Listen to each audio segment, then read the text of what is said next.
a si mesmo. Se não morrer em Cristo, vai ter um grande acerto de conta. Deus está dizendo nessa noite para alguém aqui: é tempo de nós endireitar a nossa vereda e reconhecer que só Ele é digno de honra, que só Ele é santo. Deus nessa noite está dizendo: arrependei-vos, porque é chegado o reino dos céus. A Bíblia aqui está dizendo que vai acontecer um juízo final. A Bíblia diz que todos os joelhos vão se dobrar. Deus vai vir para julgar nações. Observe que não vai ser só um crente que vai ser julgado, vai ser julgado ímpio, vai ser julgado advogado. Deus vai querer ver as obras de todos os seres humanos que estão na terra. Elebe andará sédia. Deus, Ele está dizendo nessa noite: se prepara para o juízo final. Se você não se consertou diante dele, Ele está te dando a oportunidade hoje de se consertar. Porque Mateus capítulo 25, versículo 13: vigiais, porque não sabeis nem o dias e nem a hora. Eu quero trazer uma repetição para mim, para a tua vida, porque no meio desse céu vai se rachar, as trombetas vai se tocar, e o grandão está dizendo como é que está a tua obra. Deixa o pecado, deixa o engano, deixa tudo aquilo que afasta você de Deus.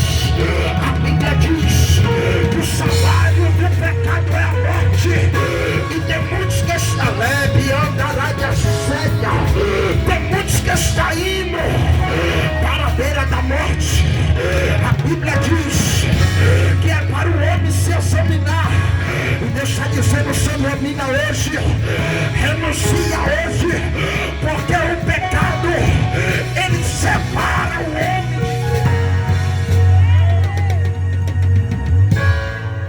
O pecado, ele separa o homem de Deus. Vem comigo na Bíblia. A Bíblia diz que no princípio que criou Deus o homem, e a Bíblia diz que Deus dá os mandamentos para o homem, para esse homem comer de todos os frutos. Mas porém de um fruto que estava no meio do jardim, ele não podia comer, ele não podia tocar, porque certamente no dia que ele tocar, no dia que ele comer, certamente morrerá. O homem vai criar curiosidade. A mulher que Deus tem por companheira, ela agora vai criar curiosidade para comer daquele fruto. A Bíblia diz que ela, porém, dar ao seu esposo, e quando o seu esposo toca, ele come. A Bíblia diz que ali agora vai entrar vergonha, o seu sonho espiritual vai se abrir. Deus está dizendo: eu não mandei tocar porque está tocando. Tem muitos que estão achando o que está fazendo está agradando a Deus. Deixa eu te dizer uma coisa. Aí você diz: ah, missionário, eu leio a Bíblia, a minha Bíblia está aberta no Salmo 91, no Salmo 23, Romanos capítulo 10, versículo 9 diante. Se com a tua boca confessar que Cristo ressuscitou entre os mortos, será salvo. Não adianta ler a Bíblia, não adianta estar com a Bíblia aberta, mas não ser praticante da palavra. Confessa a ele. A Bíblia diz que aquele que ama o mundo, e como o mundo há, o amor de Deus não está nele. Se eu quero ser amigo de Deus, eu pratico o que está na palavra. Se eu quero ser amigo de Deus, eu vou praticar o que está escrito.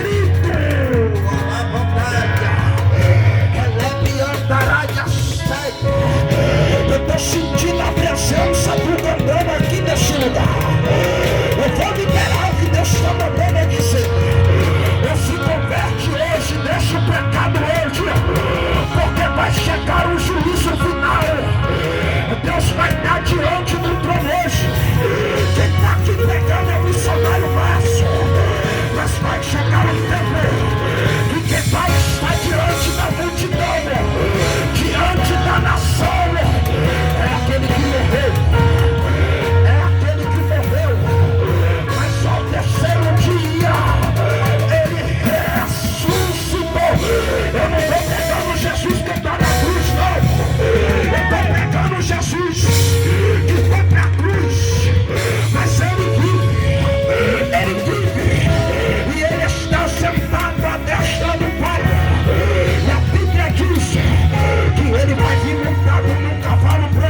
buscar os seus.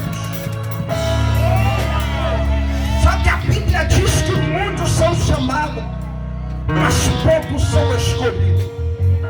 Deus não quer que nenhum ser humano ele venha ser condenado, não. Porque a Bíblia diz no livro de João, capítulo 3, verso 16: porque Deus amou o mundo de uma tal maneira que deu seu Filho unigênito, para que todo aquele que nele crê não pereça, mas que tenha vida eterna. Só que Jesus ele diz que o homem ele amou mais as trevas do que a luz. O homem ele prefere pecar do que agradar a Deus. O homem prefere fazer a sua vontade do que fazer a vontade de Deus. Deus está dizendo nessa noite: se arrepende dos teus pecados, deixa o plano hoje, porque vai chegar um momento que não vai ter mais arrependimento.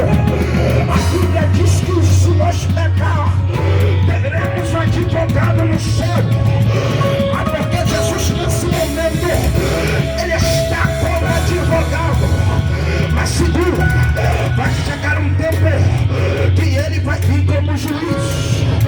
Jesus nesse momento ele está parando a ira de Deus.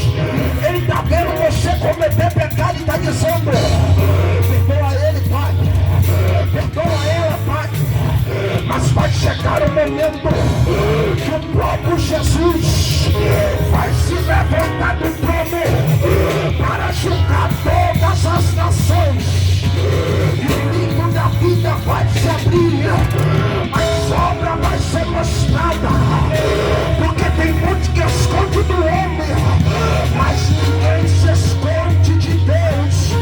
Porque a Bíblia diz: não há nada em oculto que não há de ser revelado. O papai está vendo tudo o que acontece. O papai está leviando a aranha cega. Deus está dizendo: deixa o adultério, deixa o pecado, leviando. Deixa tudo aquilo, se afasta de Deus. Porque quando eu adoro o mundo, eu estou me prostituindo diante de Deus. Porque Deus é santo. Deus toma a vida no meio do pecado. Deus ele ama até o pecador, mas ele abomina o pecado.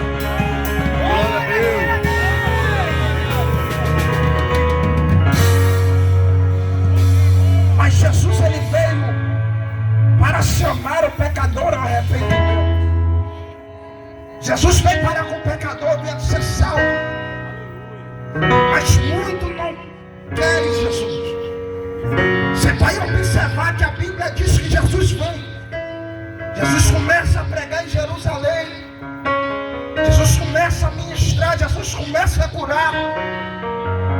Só que aqueles que se dizia que adorava a Deus, que entrava no templo, vai armar a própria morte de Jesus. Aí Jesus sempre diz: eu vim para os meus, mas os meus me rejeitaram. Jesus veio para os deles, mas os deles não quis Jesus. Só que nessa noite Deus está fazendo diferente. Deus está tentando te alertar que alguém morreu por você na cruz do Calvário. A Bíblia diz que Jesus ele foi levado ao matadouro. Como ovelha muda, ele não sequer abriu a sua boca, mas ele decidiu anda. Só foi por você que não dá crédito. Só foi por você, anda. Você que não abriu o coração para ele. Mas ele está dizendo nessa noite: vai chegar um tempo que não vai ter mais piedade. Vai chegar um tempo que todos vão ser julgados. Vai chegar um tempo que todos vão ser julgados segundo a sua obra. Tem muitos que acham que não existe inferno, mas só que o inferno ele é real. A Bíblia diz, que aquele que eu vou falar, Jesus, aquele que não foi escrito no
Todo-Poderoso.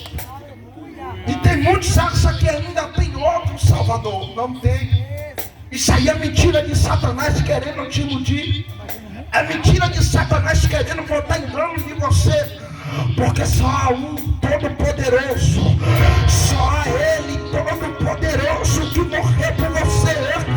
E nessa noite Ele está dizendo, Ele está se fazendo presente aqui nesse lugar para te dizer: eu tenho uma vida eterna, eu tenho uma restauração, eu tenho um milagre. Jesus não joga o pecador fora. Jesus não é leviano. Jesus chama o pecador para o meio dele, porque Jesus andava no meio de pecadores. Jesus andava no meio de publicanos. Jesus estava no meio desses, porque Jesus queria salvar. Jesus morreu por você. Jesus morreu pela sua casa. Jesus morreu pela sua parentela.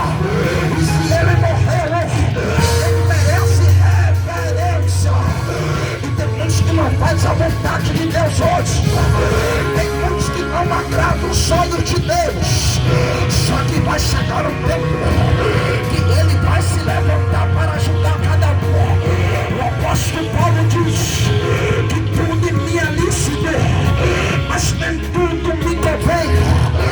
Tudo é lícito fazer, mas só que nem tudo edifica.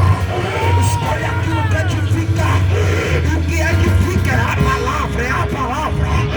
Porque a Bíblia diz no livro de Mateus, capítulo 4, versos 4: nem só de pão viverá o homem, mas de toda a palavra que sai da boca de Deus. É a palavra que dá vida, é a palavra que restaura. Porque Jesus disse em João capítulo 3, capítulo 14, versículo 6, e disse-lhe Jesus: eu sou o caminho, eu sou a verdade, eu sou a vida.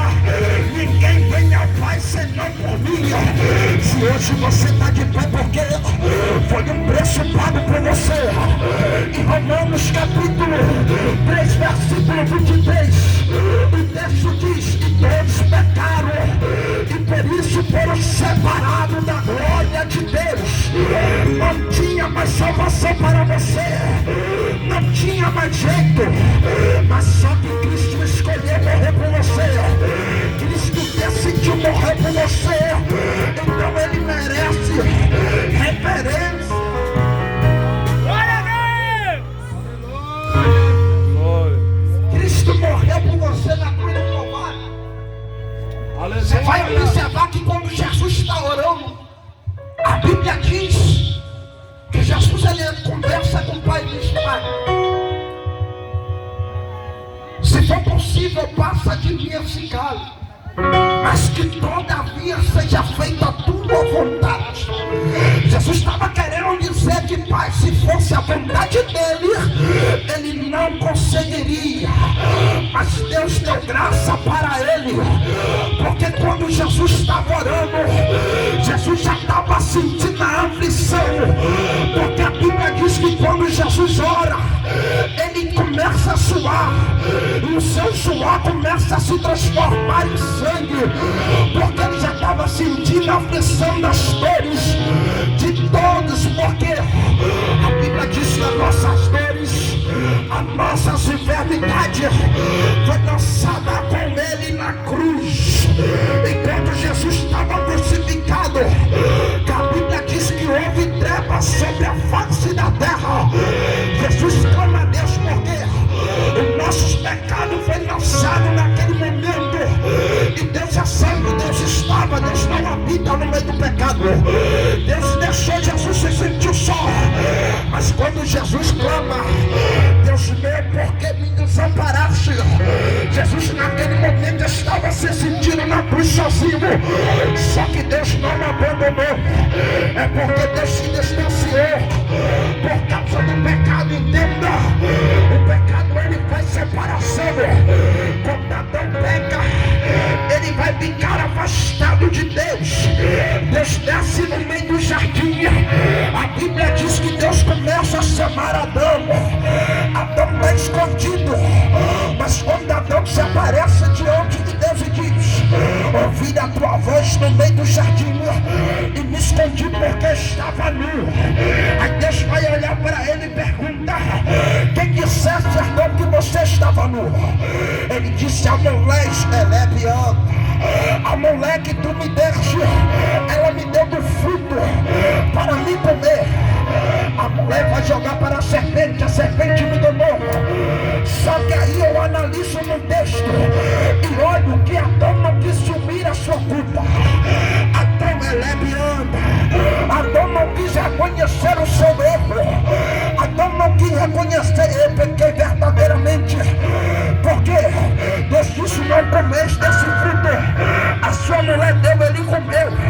Eu vou falar para você que se encontra entre muitas pessoas que se encontra afastado da presença de Deus e diz: eu me afastei por causa do obreiro, eu me afastei por causa do pastor, ou seja, eu vou me afastar porque aquele irmão está pregando assim, eu vou me afastar por causa daquela irmã.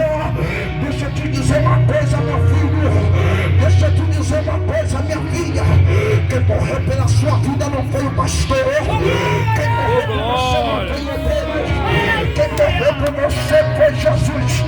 Deixa eu alertar a tua mente para você tirar isso da mente que Satanás está te dando.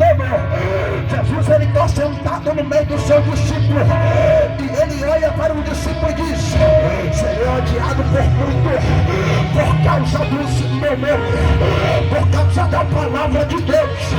Vai trazer confronto, vai trazer perseguição, mas deixa dizendo: a igreja não vai se calar, a igreja não vai se calar, porque a palavra tem que ser pregada. Glória a Deus. Eu estou pregando para você, para te dizer: você não vai desistir, porque a palavra está te movendo hoje, a palavra está te restaurando hoje, porque é a palavra que edifica, é a palavra que renova, é a palavra que traz restauração, é a palavra que liberta. A Bíblia diz no livro de João, capítulo 8, versículo 33: e conhecerei a verdade, e a verdade vos libertará. A verdade é Jesus. Jesus é a verdade. Não se afaste, não saia da presença. Você que se afastou, é tempo de você retornar, é tempo de você fazer como o filho pródigo, porque o filho pródigo até saiu, mas ele voltou para a casa do seu pai. A Bíblia diz lá no livro de Amós, capítulo 8, versículo 11: chegará um tempo que os moradores da terra sentirão fome, sentirá sede, mas não é uma fome de pão, não é uma sede de água, mas de ouvir a palavra de Deus, porque a igreja não vai estar mais aqui, porque a Bíblia diz que vai ter a primeira ressurreição e vai ter a segunda ressurreição, e a Bíblia diz: bem-aventurado é aquele que terá parte na primeira ressurreição. Deixa eu falar uma coisa: para você ter parte na primeira ressurreição, você tem que estar em comunhão com Deus, você tem que estar em comunhão com Cristo, você não tem que adorar o mundo, não, você tem que estar diante da palavra, você tem que estar em obediência. Porque se não tiver em obediência, não obedecer a palavra, não tem como entrar nas portas. Lembra das 5 virgens loucas que andou de qualquer maneira, não levaram o seu azeite, a sua lamparina se apaga porque ela estava distante do noivo, ela não queria azeite. Então Deus está dizendo: vigiais para que o seu azeite não se acabe, vigiai ansiais, porque vai chegar um dia que o noivo vai vir para buscar os seus escolhidos, e você tem que estar preparado, as suas vestes têm que estar limpas. Ou serve a Deus, porque ou serve a Deus de vontade e de espírito, ou não fica diante da presença dele, porque Deus ele é santo, Deus ele ama a sinceridade. Não vai ser de qualquer maneira que vai entrar para o céu, não vai ser de qualquer maneira que vai entrar pelas portas. E papai está dizendo hoje: se arrepende. Ah, missionário Márcio, vou deixar para amanhã. Não, a hora é agora. O momento de se arrepender é nesse momento, porque o Espírito Santo de Deus, ele se move aqui no nosso meio. A Bíblia diz: onde tem dois, três reunidos no meu nome, eu estarei no meio. Então, se ele está aqui, ele está apto para ouvir a tua confissão de pecado. O momento é agora para chegar. Elebe anda, Elebe comanda e aceita. Deus marcou encontro contigo aqui nessa noite para te dizer: você não vai ser a mesma, a tua casa não vai ser a mesma, porque vai chegar diante do tribunal e Deus vai querer ver as suas obras. A trombeta vai tocar, os anjos vão descer para recolher os escolhidos. Deus está dizendo nessa noite: se arrepende. Como os apóstolos lhe pregavam aqui, Jesus falou que essa pregação seria pregada em todo o mundo. Arrependei-vos, porque é chegado o reino dos céus. Glória a Deus. Arrependei-vos, porque Aleluia. Jesus está às É portas. isso mesmo, meu Pai. Arrependei-vos, porque ele veio, Maranata, ele veio para buscar os seus escolhidos. Arrependei-vos, Elebe, comandai a seta. Arrependei-vos para entrar no céu. Arrependei-vos, porque o inimigo tem iludido a muitos nos dias de hoje. O inimigo tem iludido muito com falsa aparência. Curtição, deixa eu te dizer uma coisa: não é o teu carro que vai te salvar.